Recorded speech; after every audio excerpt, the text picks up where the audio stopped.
Audio কথনে সবাইকে স্বাগত জানাচ্ছি। আমরা শুরু করেছিলাম সমরেশ মজুমদারের লেখা উপন্যাস ছায়ার শরীর। উপন্যাসটি আমি মোট ৬টি পর্বে ভাগ করে পড়ব। প্রথম পর্ব আমি আগেই পড়েছি এবং আপলোড করেছি। আজকের পর্বের ডেসক্রিপশন বক্সে আমি সেই পর্বের লিংক দিয়ে দিচ্ছি। আজকে আমি পড়ছি ছায়ার শরীর উপন্যাসটির দ্বিতীয় পর্ব।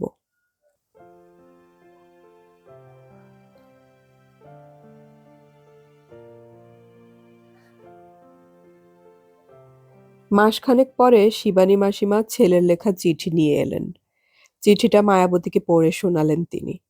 অনুপ লিখেছে, পরপর ৩ দিন ছুটি থাকায় পুনে গিয়েছিলাম। যেহেতু তোমার ননদের ছেলে, তাই প্রণব কুমার মুখোপাধ্যায় সম্পর্কে আমার কাকা হন। উনি থাকেন ক্যান্টনমেন্টের ভেতরে, মেসে। আমি উঠেছিলাম হোটেলে। সেখান থেকে টেলিফোনে ওর সঙ্গে কথা বলি। প্রথমে চিনতে পারছিলেন না। তোমার নাম বললেও প্রথমটায় বুঝতে পারেননি। পরে বোঝার পরে ছুটি নিয়ে আমার সঙ্গে দেখা করতে এলেন। প্রণব কাকা লম্বায় প্রায় ৬ ফুট, ১ ইঞ্চি কম হতে পারে। এয়ারফোর্সে কাজ করলে নিয়মিত ব্যায়াম করতে হয় বলে ওর শরীরে মেদ নেই। প্রতি বছর ২০ দিনের জন্য শিলচরে যান। বাংলা বলেন, তবে ইংরেজি বলার দিকে বেশি ঝোঁক। গায়ের রং বেশ ফর্সা। পাত্র হিসেবে আর কি কি দেখতে হয় জানি না, এক কথায় সুদর্শন মানুষ বলেই মনে হলো। এতদিন পরে কেন ওর সঙ্গে যোগাযোগ করছি জানতে চাইলে আমি সত্যি কথা বলতে বাধ্য হলাম। উনি কিছুক্ষণ চুপ করে থেকে বললেন, আমাদের তো বদলির চাকরি, বেশিরভাগ জায়গা বাংলার বাইরে। এয়ারফোর্সের সঙ্গে যুক্ত কোনো পরিবারের মেয়ে যেভাবে মানাতে পারবে, বাইরের মেয়ের পক্ষে সেভাবে মানানো সম্ভব নয়। তবে যেহেতু মা বাবা জীবিত, তাই তার কর্তব্য থেকেই যাচ্ছে।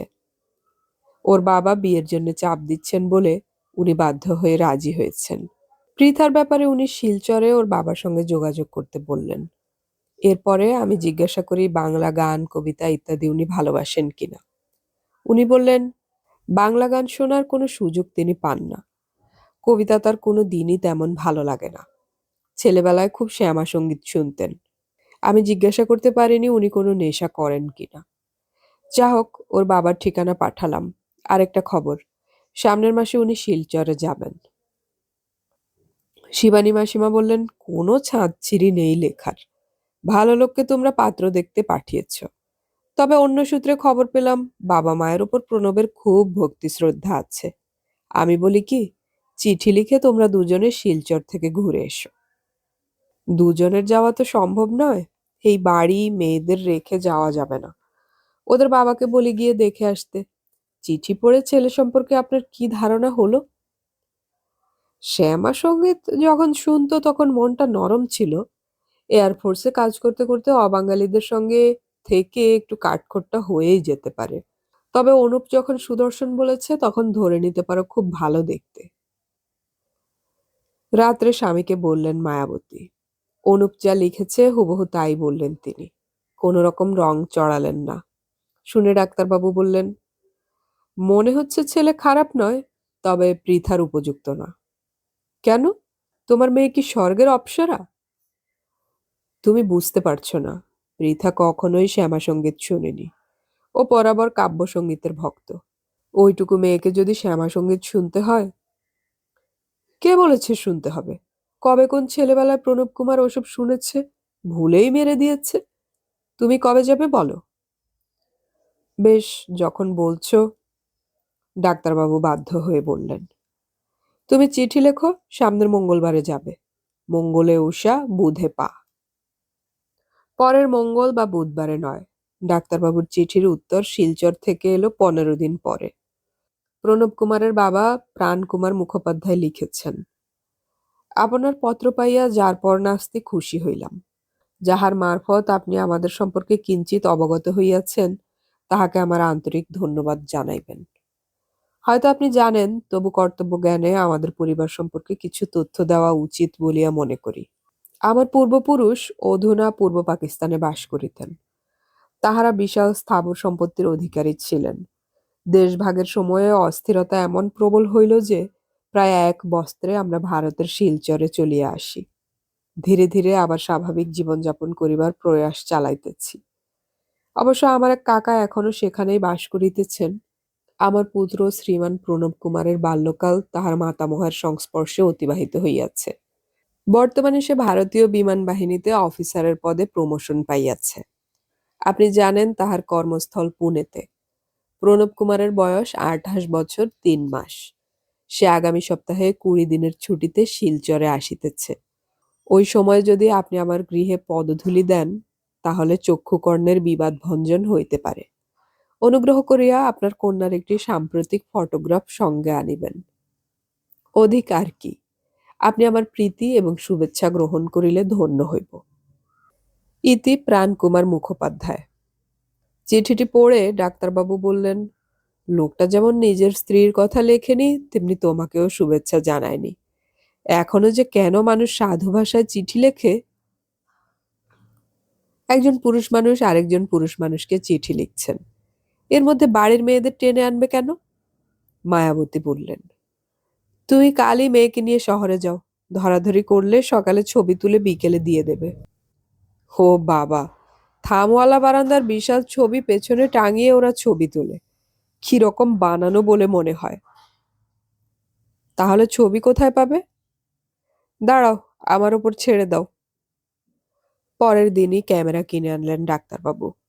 শাটার টিপতেই নাকি ছবি উঠে যায়। দূরত্ব মাপতে হয় না, লেন্স ঘোরাতে হয় না। বাড়ি শুদ্ধ সবার ছবি তোলার পর নিতা প্রায় ছিনিয়ে নিল ক্যামেরা। এবার আমি তুলবো। বাবা, মায়ের পাশে দাঁড়াও, আর সব সরে যাও। এই মিতা, সরে যা মায়ের কাছ থেকে। মায়াবতীর আপত্তি সত্ত্বেও ছবি তোলা হয়ে গেল। মেয়ে বেরিয়ে পড়ল ক্যামেরা হাতে। গরু ছাগল থেকে আকাশ যার দিকে তাকাচ্ছে তারই ছবি তুলছে। শেষ তক শার্টার আর কাজ করছিল না। বাবার কাছে চলে এলো নিতা। গলা তুলে জিজ্ঞাসা করলো, কি ক্যামেরা এনেছো, কাজই করছে না? ক্যামেরা পরীক্ষা করে ডাক্তারবাবু বললেন, কি করে করবে, ফিল্ম শেষ হয়ে গেছে। আর একটা ফিল্ম নিয়ে এসো। আনবো, তার আগে দেখবো এই ছবিগুলো কেমন উঠলো। পরের দিন ছবি প্রিন্ট হয়ে এলে দেখা গেল পৃথার চোখ জুড়ানো ছবি তুলেছেন ডাক্তারবাবু। গুয়াহাটিতে ট্রেনেই পৌঁছানো যায়। গুয়াহাটি থেকে শিলং হয়ে বাসে লম্বা যাত্রা। গায়ে হাতে পায়ে ব্যথা হয়ে যায়। ওরা সন্ধ্যের মুখে পৌঁছালেন শিলচরে। শহরে যখন বাস ঢুকেছিল তখন বেশ হতাশ হয়েছিলেন ডাক্তারবাবু। এত নাম শুনেছিলেন শহরটার, কিন্তু দেখে মনে হচ্ছে নেহাতি পরিকল্পনাবিহীন পাতি মফস্বল জনপদ। রাস্তার ধুলো বাতাস বইলেই উড়বে নিশ্চয়ই। ডাক্তারবাবু একা আসেননি। তার চেম্বারে আড্ডা মারতে কয়েকজন প্রৌঢ় রোজ আসেন। তাদের একজনের নাম নিবারণ মালাকার। খুব রসিক মানুষ। সরকারি চাকরি করতেন। 2 বছর হলো অবসর নিয়ে মেয়ে জামাইয়ের কাছে আছেন। পুত্র সন্তান নেই। স্ত্রী গত হয়েছেন 7 বছর আগে। ওপার বাংলায় বাড়ি ছিল। প্রবাসে জীবন কাটালেও মাতৃভাষাটা ভোলেননি বলে দাবি করেন। মালাকার মশাইকে প্রস্তাবটা দিতেই এক পায়ে রাজি হয়ে গেলেন। অন্য আড্ডাধারীরা বললেন, খুব ভালো হয়, বিয়ে বলে কথা, একা সিদ্ধান্ত নিতে নেই। বাস থেকে নেমে নিবারণ মালাকার বললেন, ওহে ডাক্তার, কথায় আছে বিয়ের পরে কুটুম বাড়িতে তেরাত্তিরের বেশি কাটাতে নেই। বিয়ের আগে কি বিধান তা জানা আছে? আগে তা তো জানি না। আমার মনে হয় রাতটা হোটেলে কাটিয়ে কাল সকালে উঠবি বিয়ে বাড়িতে হানা দেওয়াই বুদ্ধিমানের কাজ হবে। নিবারণ মালাকার বললেন, আমিও তাই ভেবেছি। শিলচর শহরে সে সময় ভালো হোটেল ছিল না। মোটামুটি যে হোটেলে ওরা উঠলেন সেখানে না উঠে উপায় নেই বলেই ওঠা। কিন্তু রাতের খাবার খেতে বসে নিবারণ মালাকার উল্লসিত। আরে, এ তো দেশি রান্না, অপূর্ব। ডাক্তারবাবু অবশ্য এত উচ্ছ্বাসের কারণ বুঝতে পারছিলেন না। যে লোকটি পরিবেশন করছিল তাকে নিচু গলায় কিছু বললেন নিবারণ মালাকার। লোকটি গিয়ে ম্যানেজারকে ডেকে নিয়ে এলো। দুজনের কিছু বাক্য বিনিময়ের পর নিবারণ মালাকার ডাক্তারবাবুকে জিজ্ঞাসা করলেন, শুট কি চলবে? অমৃত? আগে না।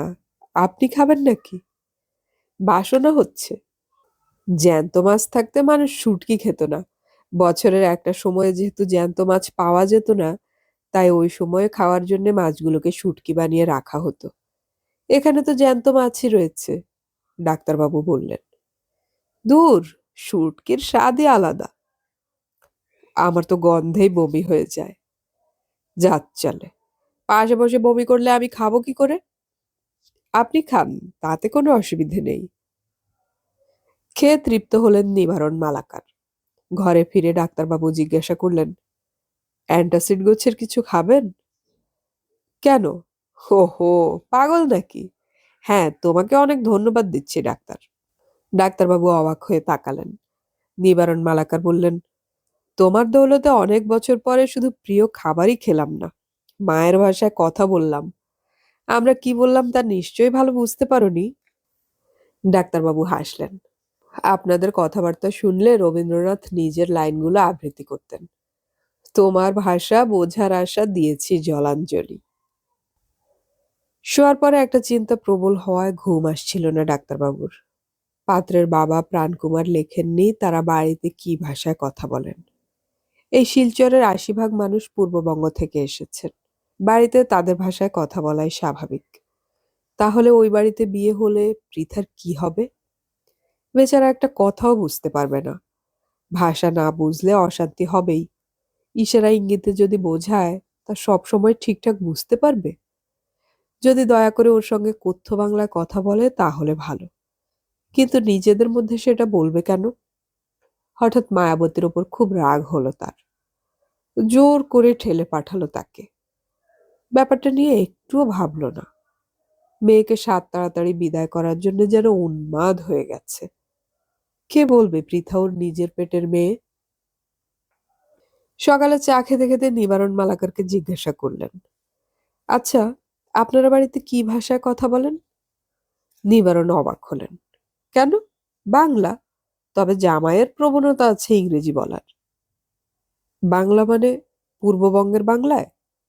না না, হেসে ফেললেন নিবারণ। আমার স্ত্রী গোয়ালপাড়ার মেয়ে। সে বুঝতেই পারতো না, বলা দূরের কথা। মেয়েও তাই।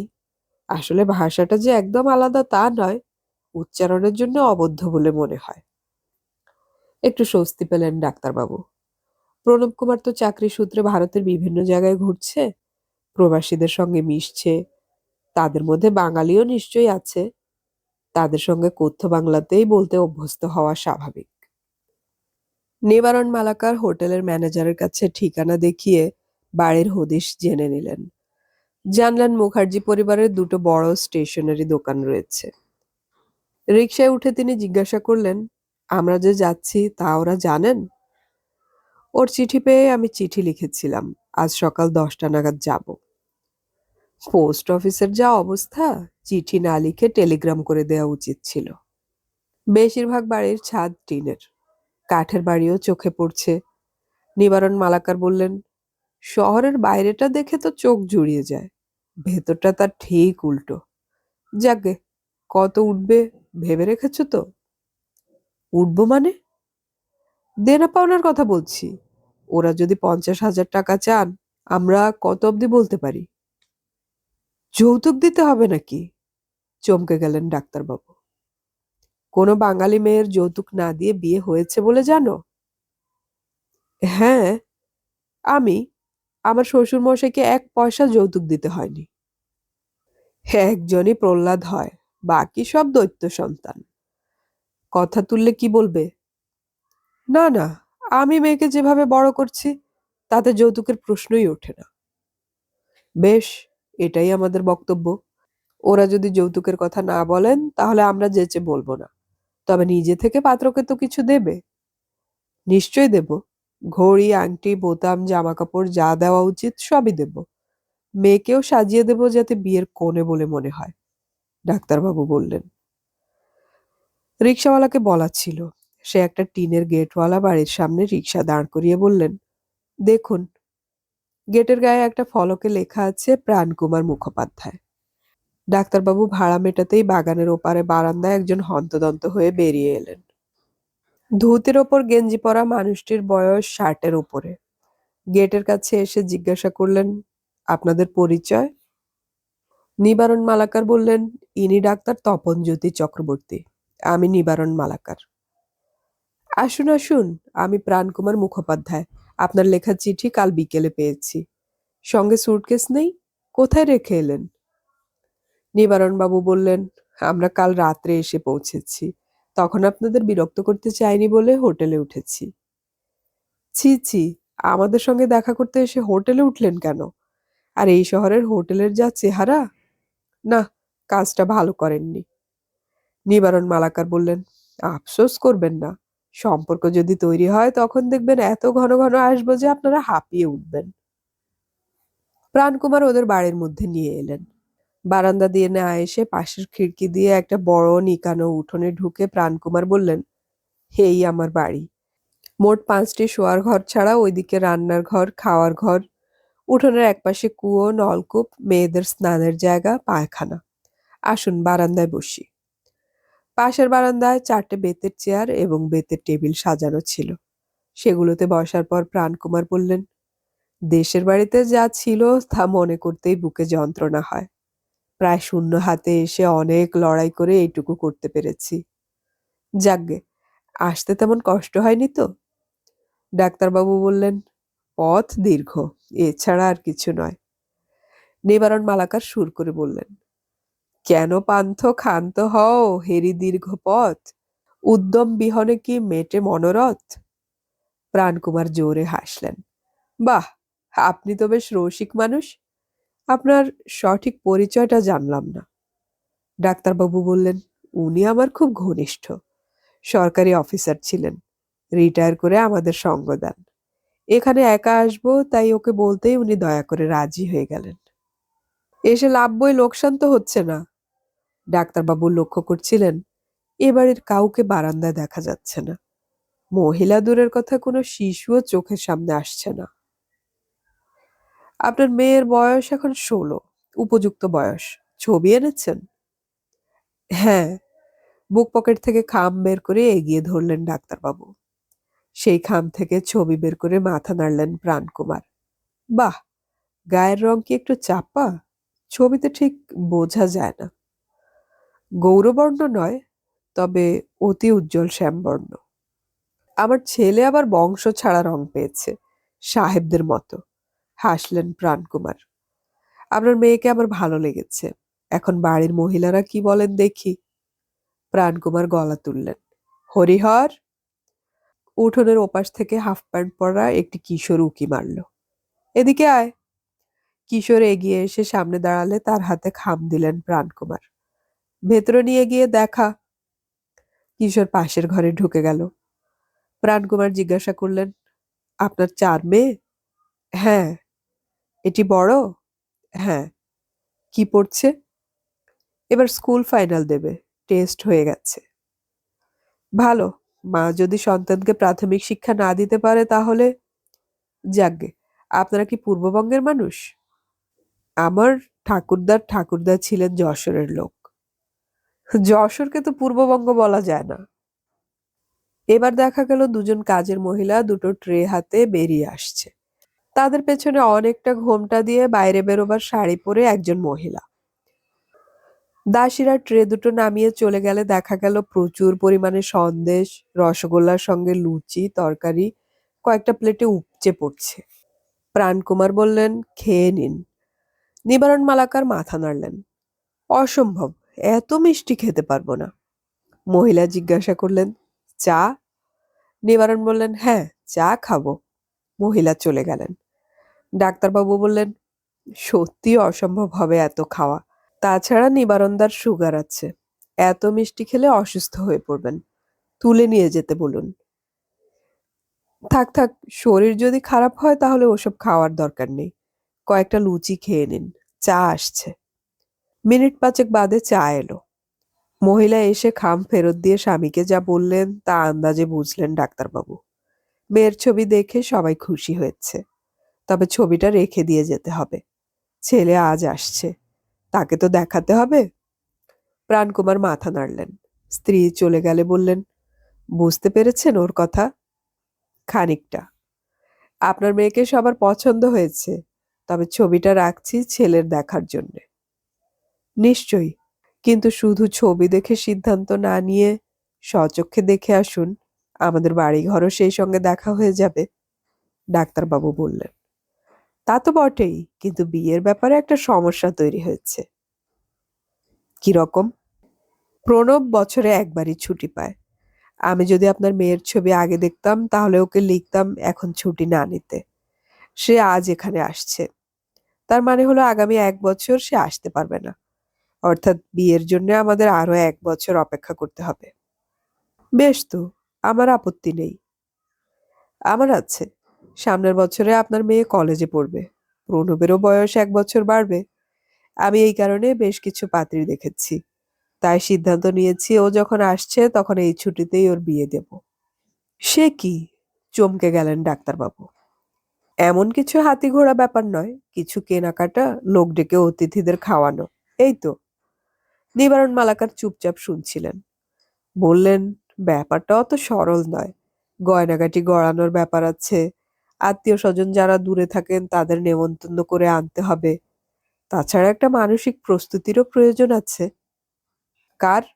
প্রণব কুমার তাকালেন। সবার, বিশেষ করে মেয়ের। আপনার সঙ্গে আমি একমত হলাম না। বালিকা বয়সেই মেয়েরা জেনে যায় তাকে শ্বশুরবাড়ি গিয়ে বাকি জীবন কাটাতে হবে। ওই প্রস্তুতি টস্তুতি দরকার হয় না। অবশ্য আর্থিক কারণে যদি আপনি সক্ষম না হন তাহলে অন্য কথা। ডাক্তারবাবু সোজা হলেন। দেখুন, আমি অবশ্যই অক্ষম নই, কিন্তু বিয়ের খরচ তো কম নয়। এত তাড়াতাড়ি জোগাড় করা বেশ শক্ত হয়ে দাঁড়াবে। দেখুন, এ ব্যাপারে আমার কথা বলা উচিত নয়। আপনারা যদি না পারেন তাহলে আমাকে অন্য কিছু ভাবতে হবে। প্রাণকুমার গম্ভীর হলো। নিবারণ মালাকার বললেন, আপনার ছেলের পছন্দ অপছন্দ ওটা নিয়ে ভাববেন না। সে আমার মুখের উপর কথা বলে না। একটু থেমে প্রাণকুমার বললেন, আমি বিয়ের দিনও ঠিক করে রেখেছি। ঠিক 15 দিন পরে গোধূলি লগ্নে বিয়ে হতে পারে। মেয়ের জন্ম মাস কি? কার্তিক। বাহ, তাহলে তো কোনো বাধা রইল না। বাড়ির মহিলারা মনে করেন যে জন্ম মাসে বিয়ে দিতে নেই। আপনি যদি রাজি থাকেন তাহলে আমি আমার এক দূর সম্পর্কের ভাইকে যেতে বলবো আপনার বাড়িতে। সে কুচবিহারে থাকে, ভারী সাংসারিক বুদ্ধি তার। সে নিজের চোখে দেখে আমাকে জানালে আর কোনো অস্বস্তি থাকবে না। হাত নাড়লেন প্রাণকুমার। নিবারণ মালাকার জিজ্ঞাসা করলেন, মেয়ে তো পছন্দ হবেই। শুনেছি আপনার ছেলেও সুদর্শন, চরিত্রবান। যদি আমরা এই সময়ের মধ্যে কাজটা করতে সক্ষম হই তাহলে আর একটা বিষয় নিয়ে কথা বলতে হয় যে। বলুন, কি বিষয়? আমরা আমাদের মেয়েকে সাধ্যমতো সাজিয়ে দেব, কিন্তু পাত্রের কোনো বিশেষ ইচ্ছে আছে কিনা তা জানি না। হো, আপনি দেনা পাওনার কথা বলছেন? কথা পরিষ্কার হয়ে যাওয়াই তো ভালো। নিবারণ মালাকার বললেন, ওটা নিয়ে আপনি চিন্তা করবেন না। কথায় কথায় বেলা বাড়ছিল, ডাক্তারবাবুর আদৌ ইচ্ছে ছিল না। প্রাণকুমার জোর করাতে শেষ পর্যন্ত রাজি হলেন।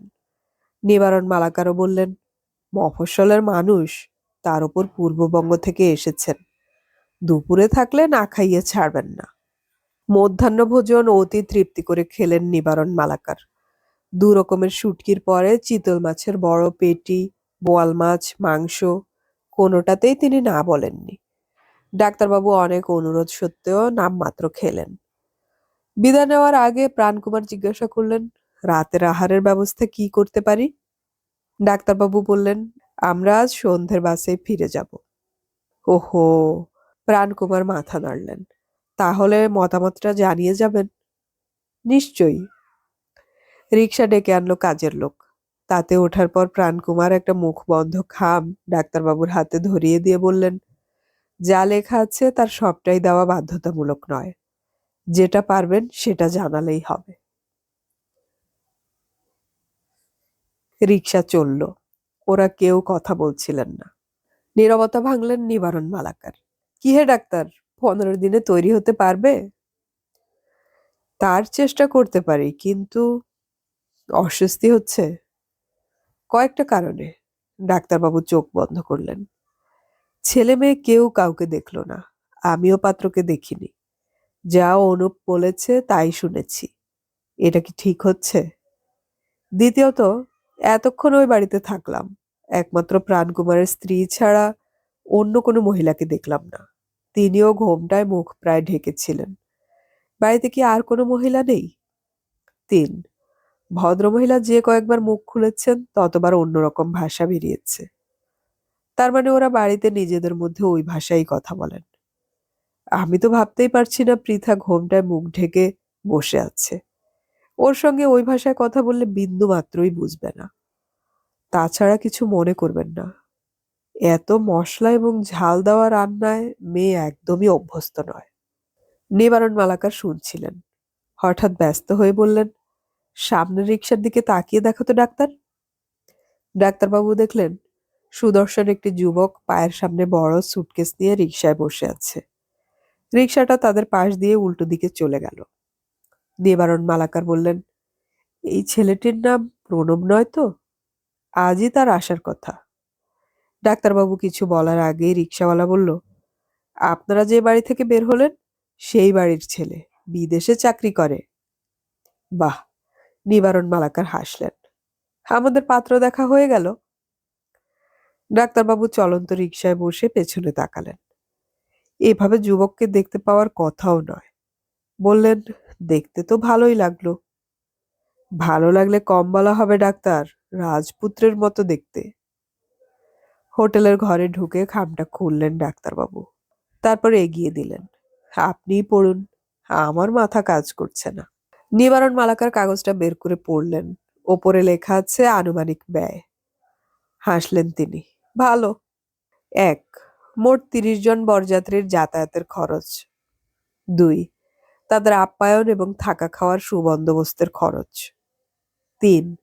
বৌভাতের খরচ বাবদ ২০,০০০ নগদ টাকা। খাট, পালঙ্ক, আলনা লাগিবে না। ৪. পাত্রের জন্য ঘড়ি, সোনার বোতাম, পাঞ্জাবি, ধুতি এবং স্যুটের কাপড়। ৫. ৩৯টি নমস্কারী শাড়ি, আলমারি ইত্যাদি ভারী জিনিস লাগিবে না। পাত্রীকে এমনভাবে সাজাইয়া দিতে হইবে যাতে এই পরিবারের সুনাম অক্ষুণ্ণ থাকে। ৬. যেসব বস্তু লাগিবে না তাহা এই কারণে যে পাত্রের কর্মস্থলে বহন করিয়া নেওয়া সম্ভব নয়। এইসব বস্তুর উপযুক্ত মূল্য প্রদান করিলেই চলিবে। মুখ তুললেন নিবারণ মালাকার। ব্যাস, আর কিছু চাইছেন না এরা। চোখ বন্ধ করে শুনছিলেন ডাক্তারবাবু। এবার চোখ খুললেন। কত দাঁড়ালো? মনে হয় ৫০-এর মধ্যেই হয়ে যাবে। নিবারণ মালাকার কোনো হিসেব না করে বললেন, আমার তো আরো ৩টি মেয়ে আছে। এমনিতে মনে হবে বেশি কিছু চাইছেন না, কিন্তু ওই মূল্য ধরে দেওয়া ব্যাপারটা আমার পছন্দ হচ্ছে না। ধরুন আপনি একটা পছন্দসই আলমারি কিনে দিলেন, কিন্তু ওদের কিনতে দিলে হয়তো দ্বিগুণ দামের আলমারি পছন্দ করবেন। ডাক্তারবাবু বললেন, পছন্দের ১৯-২০ হতেই পারে, কিন্তু আমার খারাপ লাগছে। প্রাণকুমার বাবু নগদ ২০,০০০ টাকা চাইছেন কি করে? আমার মেয়ে ওর বাড়িতে বউ হয়ে গেলে তাকে উপলক্ষ করে যে অনুষ্ঠান তিনি করবেন, তার খরচ আমাকে দিতে হবে কেন? ওরও তো কর্তব্য থাকছে, সেটা কোথায় গেল? নিবারণ খানিকটা চিন্তা করে বললেন, যাওয়ার আগে তো জানিয়ে যেতে হবে। উনি দেনা পাওনার কথা মুখে না বলে কাগজে লিখে খামে ভরে দিলেন। হয়তো তিনি চক্ষু লজ্জা এড়ালেন। দেখো ডাক্তার, এর মধ্যে আমরা দুটো পক্ষ হয়ে গিয়েছি। ওর ত্রুটি দেখে আমাদের খারাপ লাগছে, তাই বলে এখনই আমরা কোনো সিদ্ধান্ত নেব না। ওকে জানিয়ে দেব যে ফিরে গিয়ে তুমি শুভানুধ্যায়ীদের সঙ্গে আলোচনা করে ওকে জানিয়ে দেবে। বেশ, তাই করুন। তুমি যদি মেয়ে না দিতে চাও তো মিটে গেল। যদি শেষ পর্যন্ত আপত্তি না করো তাহলে এখনই বিয়ে দেওয়ার সময় থাকবে না। সেক্ষেত্রে ওরা রাজি থাকলে ১ বছর পরে হবে। তুমিও ১ বছর সময় পাবে। তবে একটা কথা, কখনোই ওর সঙ্গে ধরাধরি করবে না। এটা কমান ওটা কমান বলবে না। নিবারণ মালাকার পরামর্শ দিলেন। প্রস্তাবটা পছন্দ হলো ডাক্তারবাবুর। মনে মনে ভাবলেন, ১ বছর পিছিয়ে যাওয়া মানে অনেক সময় পাওয়া। ততদিন মেয়েটা কলেজে ভর্তি হয়ে যাবে, হয় গুয়াহাটি নয় কলকাতায়। একবার পড়া শুরু হয়ে গেলে ওর ইচ্ছের উপর বিয়ের ব্যাপারটা তিনি ছেড়ে দেবেন। ওর মা যাই বলুক না কেন। এরকম ভাবতেই বেশ হালকা বোধ করলেন ডাক্তারবাবু। বললেন, তাহলে খবরটা পাঠিয়ে দিন। কিন্তু কিভাবে পাঠাবেন? নিবারণ মালাকারের হস্তাক্ষর মুক্তোর মতো। তিনি লিখলেন যে মনস্থির না করতে পেরে সিদ্ধান্ত নেয়ার জন্য বাড়িতে আলোচনা করবেন, করে যত তাড়াতাড়ি সম্ভব জানিয়ে দেবেন। লিখে ডাক্তারবাবুকে দিয়ে সই করিয়ে হোটেলের ম্যানেজারের কাছ থেকে খাম চেয়ে নিয়ে তার উপর ঠিকানা লেখার পর ভদ্রলোককে অনুরোধ করলেন কাউকে দিয়ে প্রাণকুমারের কাছে পৌঁছে দিতে। ম্যানেজার যাতায়াত ভাড়া বাবদ ২টো টাকা চেয়ে নিলেন। রাত ৮টা নাগাদ বাস ছাড়ে। ওরা 7:30টায় সেখানে পৌঁছে অবাক হয়ে গেলেন। প্রাণকুমার বাবুর দাঁড়িয়ে আছেন, হাতে একটা ব্যাগ। হেসে বললেন, হ্যাঁ, আমার স্ত্রী আপনার স্ত্রীর জন্য একটু ফল মিষ্টি পাঠিয়েছেন। ডাক্তারবাবু বিব্রত বোধ করলেন। এসবের কি দরকার ছিল? মহিলাদের মন কিসে তৃপ্ত হয় তা পুরুষদের পক্ষে বোঝা সম্ভব নয়। ওকে অনেক ধন্যবাদ জানাচ্ছি, ডাক্তারবাবু বললেন। আপনি ডাক্তারবাবুর চিঠি পেয়েছেন? নিবারণ মালাকার জিজ্ঞাসা করলেন। ডাক্তারদের হাতের লেখা দুর্বোধ্য হয়, কিন্তু আপনার হস্তাক্ষর অপূর্ব। পেয়েছি। ও, আমার ছেলে আজ বাড়ি ফিরেছে। আপনার মেয়ের ছবি দেখে সে তার মাকে বলেছে আমাদের অপছন্দ না হলে তার আপত্তি নেই। আমাদের তো পছন্দ হয়েই আছে। একটা কথা, আপনাকে যে তালিকা দিয়েছি তাতে বৌভাতের খরচ বাবদ 20,000 টাকা ধরা ছিল। তার অর্ধেক দিলেই চলবে, কারণ ছেলে বলছে খরচটা 15,000-এর মধ্যেই রাখতে হবে এবং সে বাকি 5,000 এ বাবদ দেবে। কিন্তু চিঠি নয়, আপনি কাল সকালে পৌঁছাবেন। পরশু এই নম্বরে টেলিফোন করে সিদ্ধান্তটা জানিয়ে দেবেন, নইলে আয়োজন করা সম্ভব হবে না। আচ্ছা, নমস্কার। প্রাণকুমার বাবু ব্যাগটা ডাক্তারবাবুর হাতে ধরিয়ে দিয়ে চলে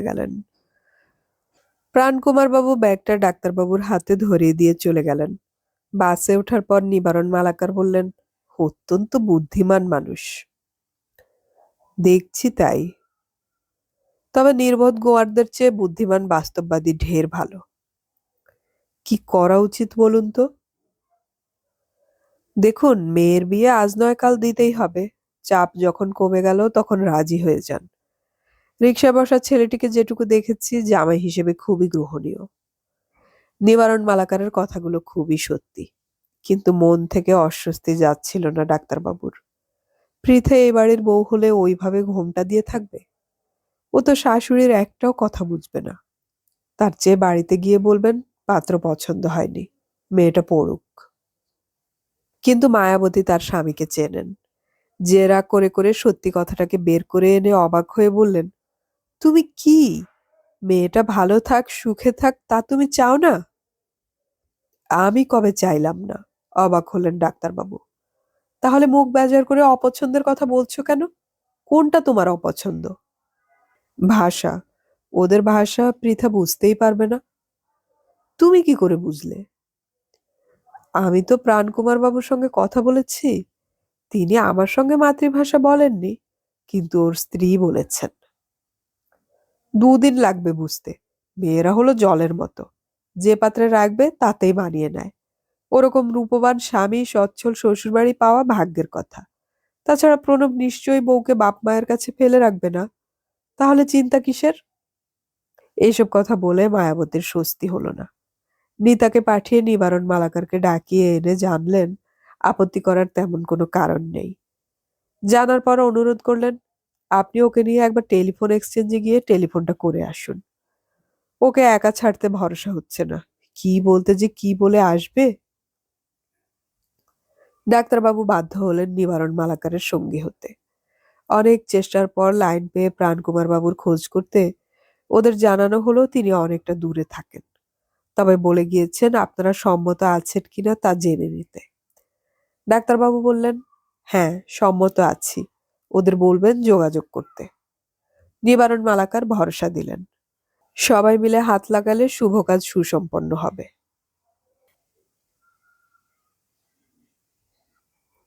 আজ চেম্বারে যেতে ইচ্ছে হলো না ডাক্তারবাবুর। রাত জেগে বাসে এসে বেশ ক্লান্ত হয়ে পড়েছিলেন। দুপুরে ঘুমিয়ে উঠে দেখলেন মায়াবতী বাড়িতে নেই। তিনি যে বিকেলে শিবানী মাসিমার বাড়িতে যাবেন তা বলে রেখেছিলেন। ডাক্তারবাবু কান খাড়া করলেন। না, রেকর্ড বাজছে না। অথচ দিনের এই সময়টায় পৃথা গ্রামোফোন রেকর্ড বাজিয়ে শোনে। তিনি গ্রামোফোনের ঘরে ঢুকে দেখলেন পৃথা 2 হাতে মুখ গুজে বসে আছে। নিতা বা মিতা ওর কাছে নেই। পাশে গিয়ে তিনি বললেন, কি রে, এইভাবে বসে আছিস যে? মেয়ে মুখ তুলল না। ডাক্তারবাবু ওর পাশে বসে মাথায় হাত রাখলেন। তোর কি আমার উপর রাগ হয়েছে? মেয়ে মাথা নেড়ে না বলল। কিছুক্ষণ চুপচাপ বসে থেকে ডাক্তারবাবু বললেন, আমাদের দেশে মেয়েদের একটা বয়সের পরে শ্বশুর বাড়িতে যেতেই হয়, এটাই নিয়ম। বাবা মা চেষ্টা করে সেই বাড়িটা যাতে মেয়ের বাসের উপযুক্ত হয়। আমি তোকে খারাপ জায়গায় নিশ্চয়ই পাঠাবো না। এবার মুখ না তুলে পৃথা কথা বলল। আমি কলেজে পড়তে চাই। বেশ তো, বলেই থেমে গেলেন ডাক্তারবাবু। তারপর একটু ভেবে যোগ করলেন, আমি ওদের বলবো তোকে কলেজে পড়াতে। তুমি না শুনলে ওরা শুনবে কেন? কেঁদে ফেলল পৃথা। কোনো উত্তর দিতে পারলেন না ডাক্তারবাবু। কিছুক্ষণ কান্নাকাটির পর পৃথা সোজা হয়ে বাবার হাত ধরল। তুমি বলেছিলে স্বাবলম্বী না হলে সারা জীবন পরাধীন হয়ে থাকতে হয়, তুমি বলনি? বলেছি, আমি তাই বিশ্বাস করি মা। তাহলে? আমি প্রণবের সঙ্গে কথা বলবো। উনি রবীন্দ্রনাথ পড়েছেন? বিভূতিভূষণ? এয়ারফোর্সে চাকরি করে। তুই যদি সাহায্য করিস তাহলে নিশ্চয়ই পড়বে। এ সময় নিতা ঘরে ঢুকলো। ঢুকে চোখ বড় করলো। হ্যাঁ দিদি, তুই আবার কাঁদছিস? কেঁদে কোনো লাভ হবে না। তার চেয়ে বরং এই কদিনে কয়েকটা রান্না শিখে নে, নইলে পুনে গিয়ে বড় বিপদে পড়বি। ডাক্তারবাবু চুপচাপ উঠে গেলেন। হঠাৎ মনে পড়ে গেল, মায়ের মৃত্যুর পর তার মৃতদেহের পাশে 2 মিনিট বসতে পারেননি। তাকে শ্মশানে নিয়ে যাওয়ার কাজে ব্যস্ত হতে হয়েছিল। বুক মুচড়ে গেলেও কাজগুলো করতে হয়েছিল। এটা সেই রকমই। কদিন যেন ঝড় বয়ে গেল। টেলিফোনে খবর পাওয়ার 3 দিনের মাথায় প্রাণকুমার তার নিকট 2 আত্মীয়কে নিয়ে হাজির হলেন ডাক্তারবাবুর বাড়িতে। রবিবার সকাল 8:30টায় চেম্বারে যাবেন বলে তৈরি হচ্ছিলেন ডাক্তারবাবু। রান্নার মেয়েটা তখনও আসেনি। ডাক্তারবাবুকে জল খাবার করে দিতে রান্নাঘরে হিমশিম খাচ্ছিলেন মায়াবতী। নিতা এসে দাঁড়ালো রান্নাঘরের দরজায়। 3টে লোক এসেছে, চেম্বারে যেতে বল। ওরা পেশেন্ট নয়, বলল তোমাদের খবর দিতে। তোর বাবাকে বল। বলেছি। মেয়ে সরে গেল সামনে থেকে। বিরক্ত হলেন মায়াবতী। এখন তার মরার সময় নেই, আর নিতা গেল রহস্য করে। ঠিক তখনই ডাক্তারবাবু ছুটে এলেন। তাড়াতাড়ি শাড়ি পাল্টাও। মানে? হাঁ হয়ে গেলেন মায়াবতী। আরে ওরা এসেছেন, না বলে কয়ে বাস থেকে নেমে সোজা চলে এসেছেন। আমি বাইরের ঘরে বসিয়েছি, বলে আবার যেভাবে এসেছিলেন সেভাবেই চলে গেলেন। বাইরের ঘরে ঢোকার আগে নিতাকে দেখতে পেয়ে ডাক্তারবাবু নিচু গলায় বললেন, নিবারণ জেঠুর বাড়িতে গিয়ে বল তাড়াতাড়ি আসতে, বলবি প্রাণকুমার বাবু এসেছেন। কোনজন প্রাণকুমার? ওহ, তোর জেনে কি লাভ, তাড়াতাড়ি যা। প্রাণকুমার বাবু খুব বিনয়ের সঙ্গে আচমকা আসার জন্য ক্ষমা চাইলেন। বললেন, আপনার সঙ্গে কথা বলে আমরা দিনহাটায় যাব। ওখানে আমার এক কাকা থাকেন, 90-এর কাছে বয়স। দুপুরের আহার তার ওখানে সেরে আবার সন্ধ্যের বাস ধরব কুচবিহার থেকে। মেয়ের মা মেয়ে কোথায়? আসছে। আমি যদি একটু আগে জানতে পারতাম আপনারা আসছেন। প্রাণকুমার বাবুর এক সঙ্গী বললেন, এখন এলে মেয়েকে আটপৌরে মানে স্বাভাবিক অবস্থায় দেখতে পাবো, তাই। দ্বিতীয়জন বললেন, সময় অসময় বিচার করবেন না, কদিন পরে 2 বাড়ির লোক এক হয়ে যাবে। আগে জানলে আপনি আমাদের জন্য ভালো খাবারের ব্যবস্থা করে রাখতেন, আমরা আপনার ঘরের খেলে বেশি খুশি হব। মায়াবতী এলেন, মাথায় ঘোমটা টেনে। ডাক্তারবাবু লক্ষ্য করলেন এটুকু সময়ের মধ্যে শুধু পোশাক পাল্টানো নয়, মুখে পাউডারের পাফ বুলিয়ে নিয়েছেন মায়াবতী।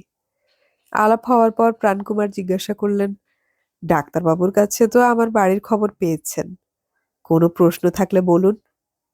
ঘোমটা আরেকটু সামনে টেনে মায়াবতী বললেন, সবই তো খুব ভালো শুনলাম, অনেক যত্ন করেছেন আপনারা। আর কিছু? স্বামীর দিকে তাকালেন মায়াবতী। ডাক্তারবাবু হাসলেন। সুযোগ পেয়ে মায়াবতী বললেন, উনি কি ওই একই ভাষায় কথা বলেন? নিজেদের মধ্যে আমরা মাতৃভাষায় কথা বলতে পছন্দ করি, তবে এটা কোনো সমস্যা নয়। চলতি বাংলা বলতে সবাই সক্ষম। এবার মেয়েকে ডাকুন। মিনিট 8 পরে মায়াবতী মেয়েকে নিয়ে এলো। আসার আগে পই পই করে যা যা করতে হবে বলে বুঝিয়েছিলেন। মেয়ে কোনো প্রতিক্রিয়া দেখায়নি। ঘরে ঢোকার পর সে সবাইকে প্রণাম করাতে মায়াবতী খুশি হলেন। প্রণাম সেরে মুখ নিচু করে দাঁড়িয়েছিল পৃথা। প্রাণকুমার বাবু বললেন, তুমিই পৃথা? মাথা নেড়ে হ্যাঁ বলল পৃথা। কার নামে নাম তা নিশ্চয় জানো? আবার মাথা নাড়ল পৃথা। ফাইনাল পরীক্ষা কবে? 1.5 মাস বাকি আছে। পৃথা কথা বলল। পরীক্ষা দেওয়ার ইচ্ছে আছে? হ্যাঁ। প্রাণকুমার সঙ্গীদের জিজ্ঞাসা করলেন, আপনারা ওকে প্রশ্ন করবেন? প্রথম জন জিজ্ঞাসা করলেন, তুমি কি কি রাঁধতে জানো? পৃথা জবাব দিল না। প্রাণকুমার হাসলেন, মাংসটা রাঁধতে পারো তাই তো? পড়াশোনা করছে, রান্না শেখার সময় কোথায়? প্রথম জন বললেন, এখন দরকার হবে না, তবে প্রণবের কাছে গেলে তো রেঁধে খাওয়াতে হবে। দ্বিতীয় জন বললেন, অনেক পরের ব্যাপার, তার আগে শাশুড়ির কাছে শিখে নেবে। প্রাণকুমার বললেন, আমরা আর কোনো প্রশ্ন করব না, আমি চাই তুমি আমাদের প্রশ্ন করো, জানতে চাও। পৃথা আর চোখে বাবার দিকে তাকালো। ডাক্তারবাবু বললেন, যা জানতে চাস বল। পৃথা বাঁ পায়ের বুড়ো আঙুল মেঝের ওপর চেপে জিজ্ঞাসা করল, আপনাদের ওখানে কলেজ আছে? আছে। আমি কি সেখানে পড়তে পারি? ভেবে দেখব। আর কিছু? মাথা নাড়ল পৃথা। আর কোনো প্রশ্ন নেই। পকেট থেকে একটা ভেলভেটের বাক্স বের করলেন প্রাণকুমার। তারপর নরম গলায় বললেন, এদিকে এসো। অবাক হলো পৃথা। মায়াবতী বললেন, ডাকছেন, যাও। কয়েক পায়ে এগিয়ে সামনে দাঁড়ালো পৃথা। বাক্সটা খুলে একটা মাঝারি সাইজের হার বের করে প্রাণকুমার মায়াবতীর দিকে তাকালেন। ওকে এটা পরিয়ে দিন। ডাক্তারবাবু বললেন, এ কি, এখনই কেন? আশীর্বাদ করে গেলাম, সবকিছু পাকা হয়ে গেল। 1,00,000 শব্দ লিখে যা হয় না, এতে তা হয়। পরিয়ে দিন। প্রাণকুমার বললেন। মায়াবতী হার পরাতে পরাতে নিচু গলায় বললেন, প্রণাম কর। পৃথা নিচু হলো। পায়ের আঙুলগুলো ছোঁয়া শেষ হতেই প্রাণকুমার বললেন, যাও, ভেতরে যাও। প্রাণকুমারের প্রথম সঙ্গী বললেন, চমৎকার মানিয়েছে হারটা। প্রাণকুমার বললেন, হারের তো প্রাণ নেই, তাই অসুবিধেও নেই।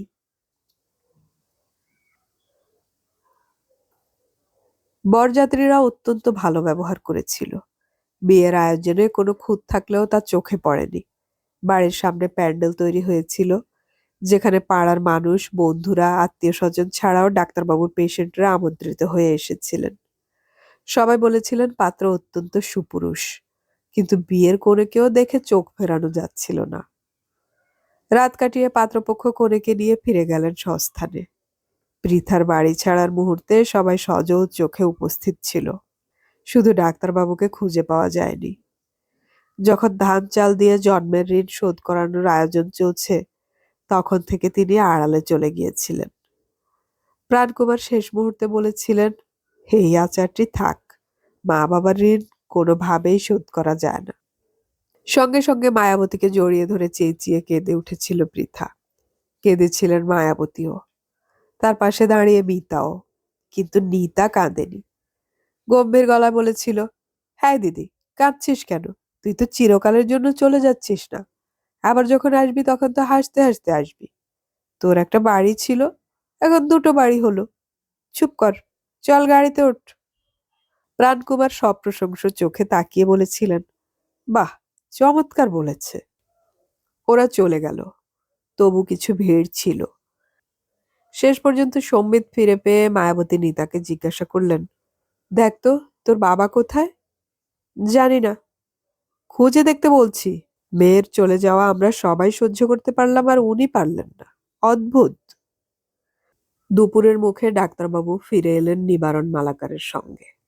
ডাক্তারবাবু নিজের ঘরে চলে গেলে নিবারণ মালাকার মায়াবতীকে বললেন, খুব ভেঙে পড়েছেন উনি। পৃথাকে খুব ভালোবাসেন।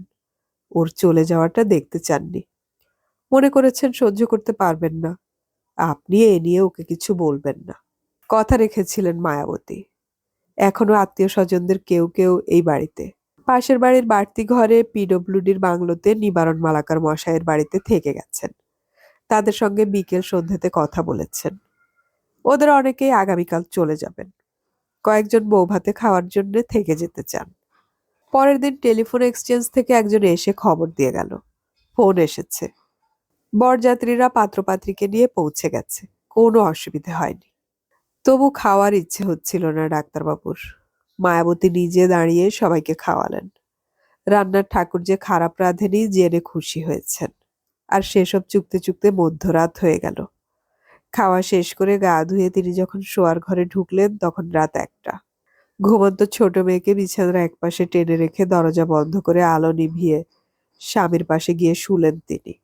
শুয়ে বুঝতে পারলেন ডাক্তারবাবু জেগে আছেন।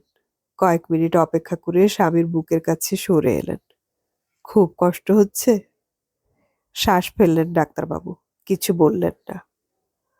বাজুতে গাল রেখে বললেন মায়াবতী, পৃথা যখন পৃথিবীতে আসার জন্য হাঁসফাঁস করছিল, তখন আমার শরীরে খুব যন্ত্রণা হচ্ছিল। লোকে বলে ওটাকেই প্রসব যন্ত্রণা বলে। কিন্তু ও যেই আমার শরীর থেকে বেরিয়ে এলো, তখনই দেখলাম ধীরে ধীরে যন্ত্রণা দূর হয়ে অদ্ভুত আনন্দে মন ভরে গেল। তুমি আজ সেটাই ভাবছো না কেন? ওকে তুমি ধীরে ধীরে বড় করেছো জীবনের এক ধাপ থেকে আরেক ধাপে যাওয়ার জন্যে। আজ সুন্দরভাবে সে সেই জায়গায় চলে গেল। এতে তো তোমার খুশি হওয়া উচিত, তাই না? হুম, কিন্তু তুমি ওর বাবা, আমি মা নই। তোমার মন অনেক শক্ত। না, মোটেই না। তুমি তাই ভাবো। মায়াবতী স্বামীকে জড়িয়ে ধরলেন এবং তখনই ডাক্তারবাবু আবিষ্কার করলেন যে মায়াবতীর শরীরে শাড়ির নিচে কোনো অন্তর্বাস নেই। তার শরীরের গরম স্পর্শ তার শরীরকে আক্রমণ করলো। নিজের সঙ্গে লড়াই শুরু হলো তার। বললেন, থাক, সরে শোও। না, তুমি পাগল হয়ে গেলে নাকি? একদম না। উন্মাদিনীর মতো নিজেকে বিবস্ত্র করছিলেন একই সঙ্গে। প্লিজ, ভেবে দেখো। আমি যা ভাবার তা ভেবে নিয়েছি। শোনো, আমাদের পরপর 4টে মেয়ে হয়ে গেছে। পঞ্চমবারে ছেলে হবে। দ্বিতীয়বার থেকে এ কথা আমরা ভেবেছি। এবার সেই ভাবনাটা সত্যি হবে। আমি সন্তান চাই। 4টে মেয়ে পেয়েও তোমার স্বাদ মিটছে না? না, আমার একটা ছেলে চাই। লোকে কি বলবে? একটু দাঁড়াও। উফ, কে কি বলছে আমি কেয়ার করি না। যে চোখের সামনে থাকলে অস্বস্তি হতো সে আজ অনেক দূরে চলে গিয়েছে। কিন্তু মায়া, তুমি ভুল করছো। মোটেই না। তুমি দেখো, এবার আমার ছেলে আসবেই। আর প্রতিরোধ করার শক্তি অবশিষ্ট ছিল না ডাক্তারবাবুর। তবু মিনমিনে গলায় জিজ্ঞাসা করলেন, কি করে বুঝলে? আগে এসো। মায়াবতীর গলা জড়িয়ে গেল। মিনিট দুয়েক পরে স্বামীর পাশে চিত হয়ে শুয়ে চোখ বন্ধ করলেন মায়াবতী। ডাক্তারবাবুও নিস্তেজ, কথা বলছিলেন না। মায়াবতী ফিসফিস করে বললেন, এবার আমার ছেলে হবেই। ডাক্তারবাবু সাড়া দিলেন না।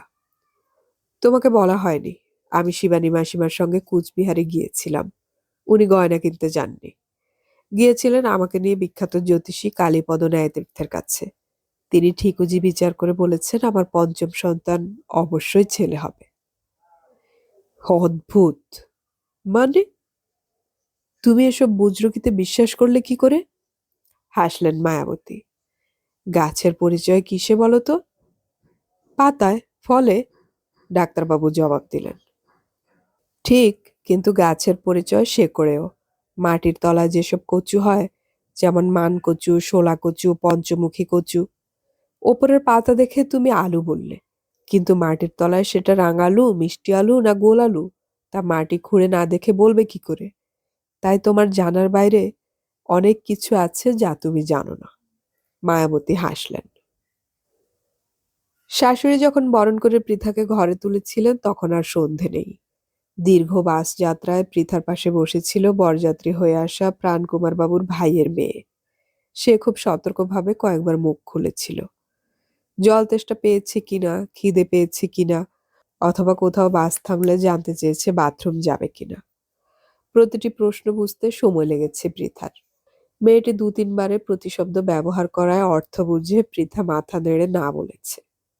বাস বরযাত্রীতেই ভরা ছিল। বাড়তি কয়েকজন নতুন বউয়ের মুখ দেখতে উদগ্রীব ছিলেন। তাদের আশা পুরোটা পূর্ণও হয়নি। বাস থেকে নেমে যাত্রীদের যে প্রতীক্ষালয়টি রয়েছে সেখানে নিয়ে গিয়ে বাস যাত্রার কারণে ম্লান হয়ে যাওয়া পৃথার প্রসাধন, পোশাক যথাযথ করে দিতে নির্দেশ দিয়েছিলেন প্রাণকুমার। তার ভাইঝি তৎপর হয়েছিল। বরণ করার সময় রাত হলেও পাড়ার মানুষ ভিড় জমিয়েছিলেন। চিবুক স্পর্শ করে প্রণব কুমারের মা যে কথা বললেন তা কানেই ঢুকল না পৃথার।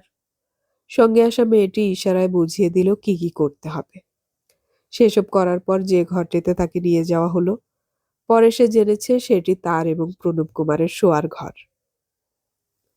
রাতের খাওয়া শেষ হলে নতুন বাড়িতে পরার জন্য কেনা শাড়ি পরে যখন পৃথা বিছানায় বসলো, তখন কয়েকজন মহিলা হাসাহাসি করে বলছেন, আজ কাল রাত্রি বরের সঙ্গে শুলে পাপ হবে, কাল থেকে তো শোবেই। শেষ পর্যন্ত ঘর ফাঁকা হলো। একা হতেই বাবার মুখ মনে পড়ল পৃথার। ওই বাড়ি থেকে তার বেরোবার সময় বাবা সামনে আসেনি। নিশ্চয়ই তার জন্য খুব কেঁদেছে বাবা। আশ্চর্য ব্যাপার, তার চলে আসার দৃশ্য যদি বাবা দেখে সহ্য করতে না পারে, তাহলে এত ছোটাছুটি করে বিয়ে দিতে গেল কেন? ভাবতেই তার শরীর ঝাঁকিয়ে কান্না এলো। এ সময় একজন অল্পবয়সী মহিলা পান চিবোতে চিবোতে ঘরে ঢুকে জিজ্ঞাসা করলো, কিলো, মন খারাপ করছে? নিজেকে সামলালো পৃথা। মহিলা বলল, এই প্রথম বাড়িতে থাক এই প্রথম বাড়ির বাইরে থাকা, তাই তো? মাথা নেড়ে হ্যাঁ বলল পৃথা। তাহলে কান্না পাওয়া স্বাভাবিক। নাও শুয়ে পড়ো, অনেকটা পথ বাসে এসেছো, শুলেই ঘুম এসে যাবে। এদের কথা তুমি বুঝতে পারছো না বলে আমার উপর ভার পড়েছে তোমার পাশে শোয়ার, মহিলা বলল। পৃথা তাকালো। এই মহিলাকে সে বাসে দেখেনি। কি দেখছো, ভাবছো আমি কে? মহিলা হাসলেন। আমার নাম পূর্ণিমা, তোমার শ্বশুর মশাইয়ের অনেক দূরের সম্পর্কের এক ভাইয়ের মেয়ে। মা বাবা ব্রহ্মপুত্রে নৌকা ডুবে মারা যাওয়ায় উনি আমাকে এ বাড়িতে আনেন 4 বছর বয়সে। ভগবান যখন শত্রুতা করে, তখন তার মাত্রা জ্ঞান থাকে না। বাবা মাকে কেড়ে নিয়ে শান্তি হলো না।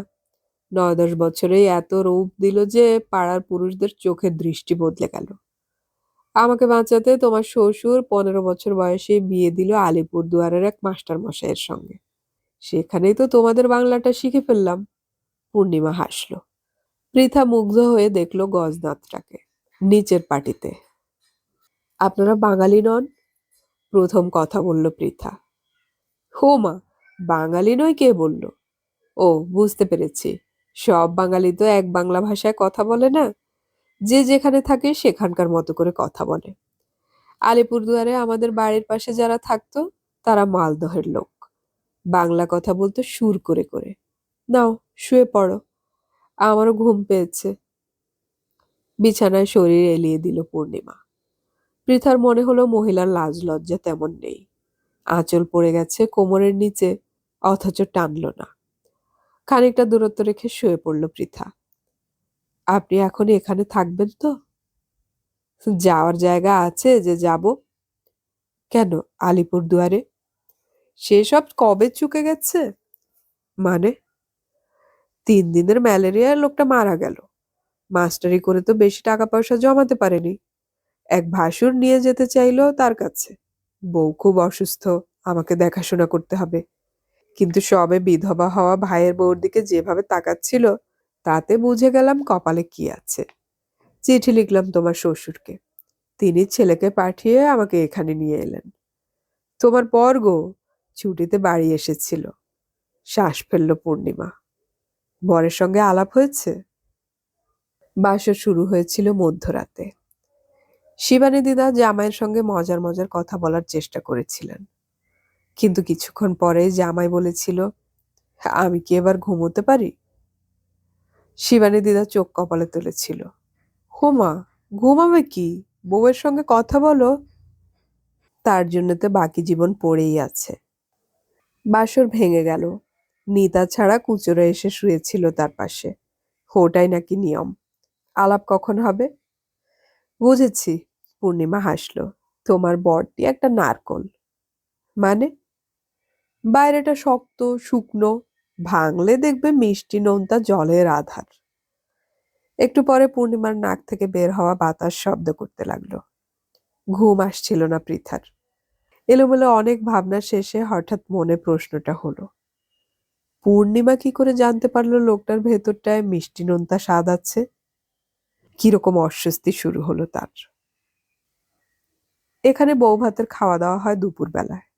শেষ আমন্ত্রিত না ফিরে যাওয়া পর্যন্ত পৃথাকে বলা হলো প্রত্যেকের পাতে অন্তত 1 হাতা ভাত পরিবেশন করতে। একটা সময় আর সে পারছিল না। শারীরিক যন্ত্রণা তীব্র হলে মনের কষ্ট উধাও হয়ে যায়। সোজা হয়ে দাঁড়াতে পারছিল না সে। পূর্ণিমা পাশে এসে বলল, বিকেল হয়ে এলো, আর কেউ খেতে আসবে বলে মনে হয় না। চলো খেতে বসি। আমার খেতে ইচ্ছে করছে না, গা গোলাচ্ছে। না হওয়ারই কথা। সেই দুপুর থেকে ঝুঁকে ঝুঁকে রাজ্যের মানুষকে দিয়ে গেলে খিদে থাকবে কি করে? কিন্তু ভাই, আজ তোমার ফুলশয্যা, না খেলে শরীরে বল পাবে কি করে? বর যদি দেখে বউ দুমড়ে মুচড়ে বিছানায় পড়ে আছে, তাহলে সে কি খুশি হবে?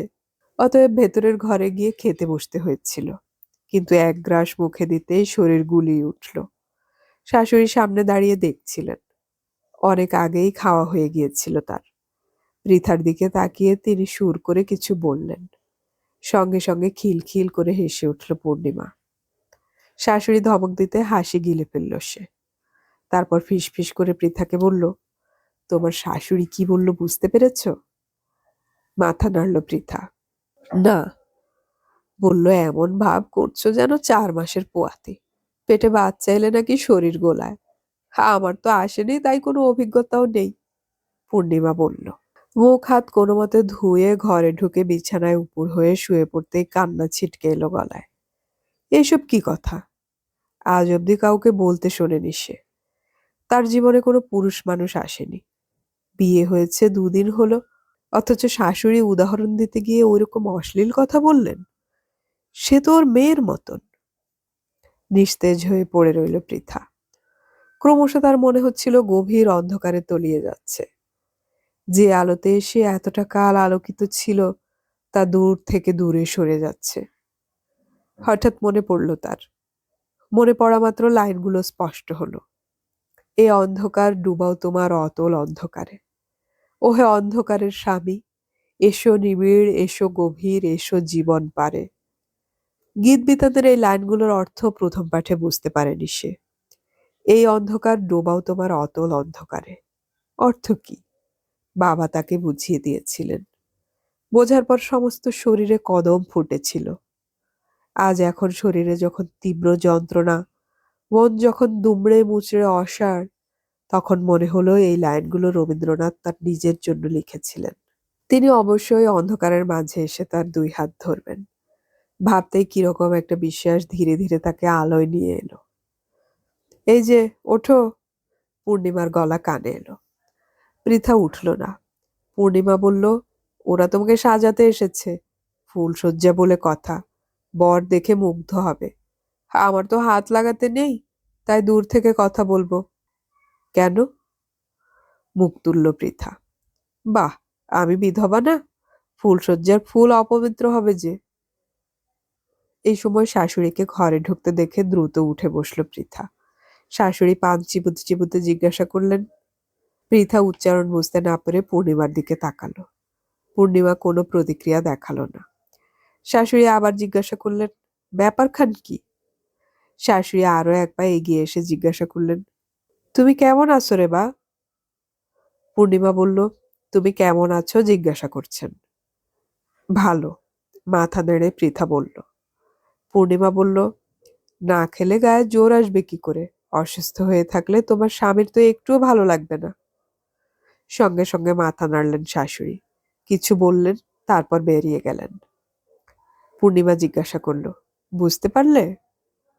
মাথা নেড়ে না বলল পৃথা। বউ যদি স্বামীর মন না পায়, তাহলে তার জীবনে রইল কি? অতএব খেয়ে দিয়ে শক্তি বাড়িয়ে স্বামীকে খুশি করো। মুখ ভেটকে উঠে গেল পূর্ণিমা।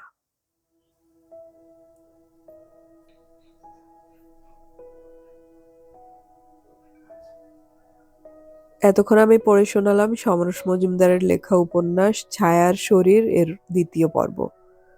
উপন্যাসটির বাকি পর্বগুলো আমরা খুব শীঘ্রই আপলোড করার চেষ্টা করব, শোনার আমন্ত্রণ রইল।